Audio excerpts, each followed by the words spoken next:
mesdames et messieurs. Cette déclaration de presse fait suite aux nombreux appels,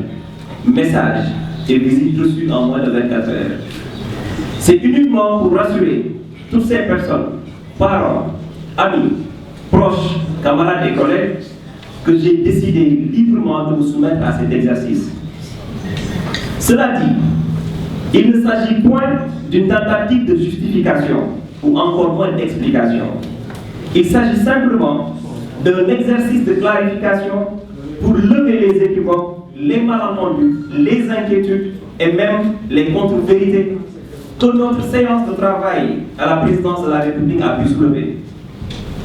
À vrai dire, il ne s'agit même pas d'une audience avec le président de la République, encore moins avec le chef de parti politique à faire. Il s'agit d'une séance de travail qui malheureusement s'est déroulée dans un contexte politique marqué par la transhumance, le débauchage de maires et de conseillers de l'opposition, après la dynamique victorieuse de la coalition Yewwi Askan Wi aux dernières élections locales et les perspectives heureuses qui s'ouvrent pour les élections législatives. Et l'on a vite fait d'entretenir à dessein la confusion pour semer le doute dans l'esprit des populations, susciter le mépris de nos camarades et la méfiance de nos alliés. De quoi s'agit-il en vérité?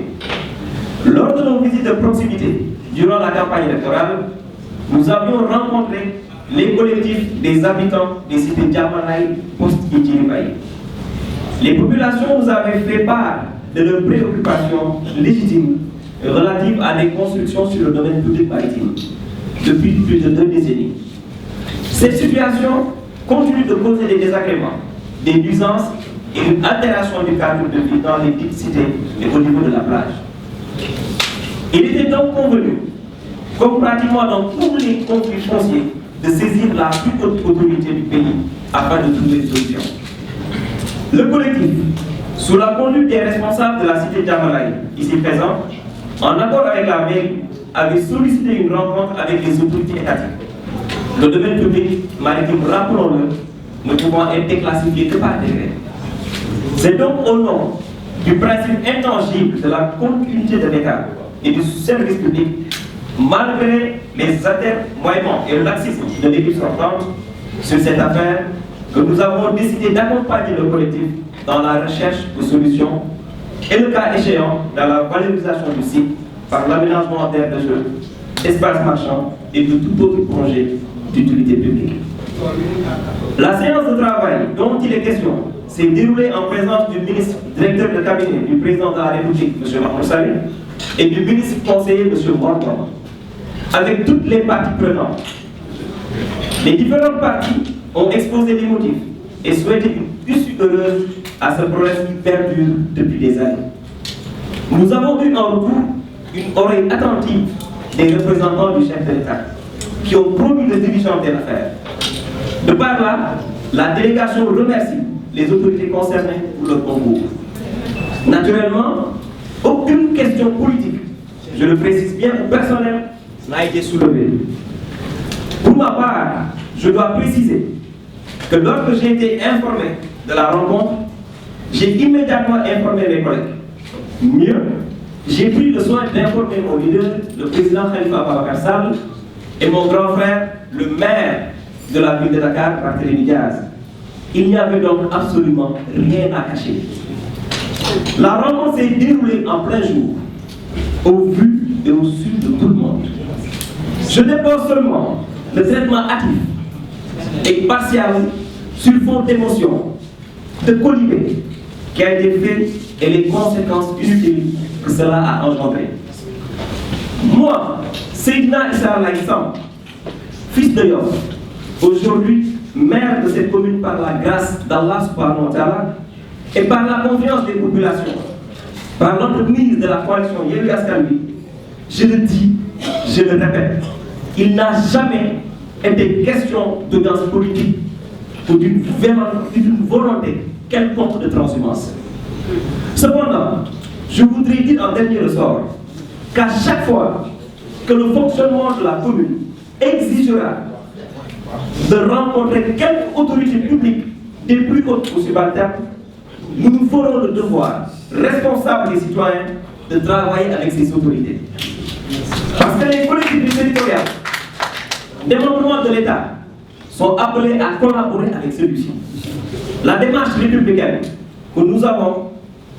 entre en parfaite concordance avec nos principes, valeurs et viatiques inculqués par les enseignements de Seydina Limamou Laye alayhi salatu wassalam. Yofoa, le mandat que vous nous avez confié ne saurait pour nous être un moyen de troquer l'intérêt supérieur de la collectivité pour nos intérêts personnels. Rassurez-vous, il est bien gardé et je ne le trahirai jamais. Cette précieuse confiance que vous portez à notre personne. Ensemble, il y a du bok, marchons vers l'essentiel.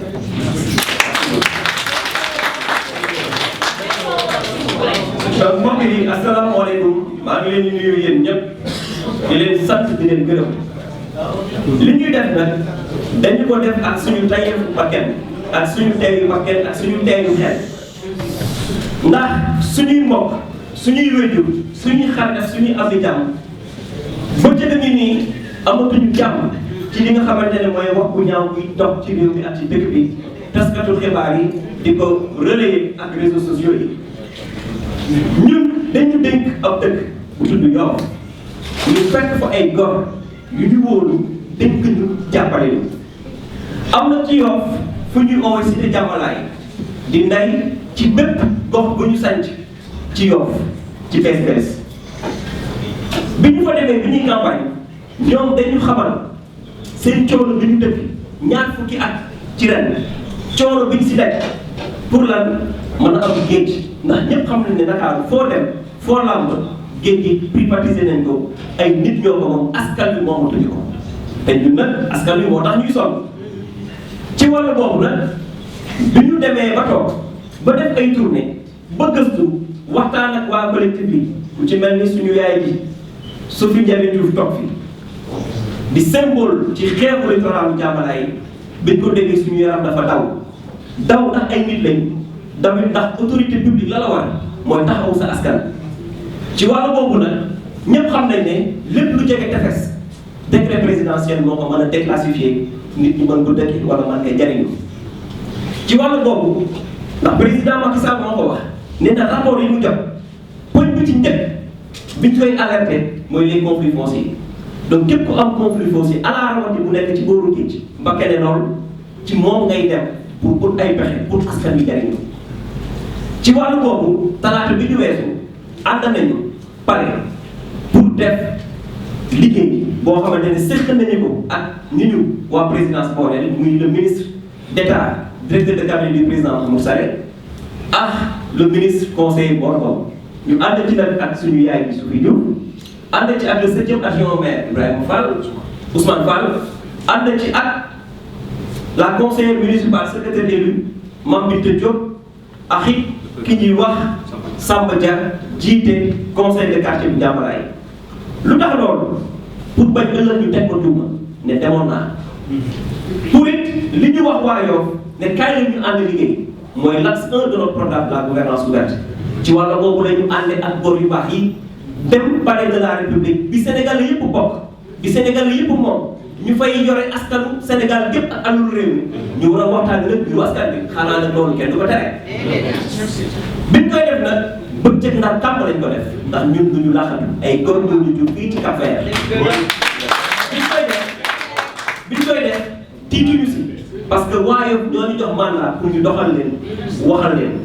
te bàyyi ngal bu ñu nee décentralisation wax collectivité territoriale mais kan mooy suñu yaay kan mooy suñu baay état du Sénégal naka nga mën a nekk maire ci dëkk nga ne doo wax ak état doo wax ak ñi amee état xanaa kon yow fas yéene woo liggéeyal sa askan ñun nag muy taw muy naaj muy ngelaw boobu taw beeg naaj bi ci dal lay mujj rek Allah kulli aal ñun nag Seydina Issa Laye Samb la ñu tudd dëkk Yoff màggee Yoff yaroo Yoff di sant nag bu baax collaborateur président yi ñu dalal déglu ñu ba tey suñu doxalin tax na ay pexe mu ngi jub pour ay maanaam solution am suñu tudd nag suñu taxawaay ci Yoff may ñu jaay suñu gor di def lu ñu gëmul Seydina Limaamu alayhi salaam mooy suñu maam loolu la yàlla dogal loolu bu mu doyul ci àdduna du àdduna mooy doy ndax nag dañuy judd sant yàlla rek nga démb nekk ci nguuru àdduna ci diine balaa nguuru àdduna nii ñu koy yor suñu loxo donc du pouvoir moo ñuy tiital du pouvoir moo ñuy soppi ba ñu faree newoon nañ leen ne ala kulli am du nguur moo ñuy changé du nguur moo ñuy soppi waaye ñun ñooy soppi ni nguur du doxalee ñu teg ko ci pencoo ak dëgg ak njub loolu ci wàllu boobu nag la ñuy dalal xelu askan wi maa ngi bokk fu ñuy wax Yewwi Askan Wi ànd ak ku ñuy wax Khalifa Babacar Sall ànd ak ki ñuy wax Barthélémy Dias te man réeru maag ñoom ci lépp lu may def nag ci sama activité ci politique ak ci mairie bi ñoom nag ñu ànd bokk ci coalition bi ñu wax Yewwi Askan Wi ñu wóoluñu investir ñu ba ñu am ndam donc nag gor ngeen ko seqal du tey laay dem du suba laay dem président Macky Sall benn yoon laa ko mas a gis mooy bi ñuy teeru Lions mu félicité ñu ci liggéey bi ñu def ba ñu am ndam kon nag nañuy dalal xelu askan bi wax leen ne fa ñu nekkoon fukki at ak juróom yi ci ginnaaw ba yàlla def na ñu ndam gisuñu alal wala nit bu mën a fëkk suñu bët fëkk suñu xel tiital ñu xooxatal ñu ba ñu tegg si ginnaaw taxaw ba ñu taxaw la ñuy def riigu ci ànd ceeg waa yow nag pour lan ak njub ak dëkk ak yow mën a jëm kanam mën a am fii ci suñu suuf loolu la doon kàddu yi di leen sant di leen baax a baax. Le soin d'être accompagné. Oui. Parce que vous avez une certaine perception des gens qui sont en face. Aujourd'hui, l'exploitation qui en est fait de vous quelqu'un qui est suspect. Est-ce que vous regrettez d'avoir été là-bas au palais? Je ne regrette pas d'avoir été au palais de la République. Parce que je suis mandaté par des concitoyens qui, depuis 20 ans, subissent une situation d'injustice. Ces populations m'ont fait confiance. Et je devrais, même avec une arme, aller me battre pour le bonheur et la satisfaction légitime de ces populations.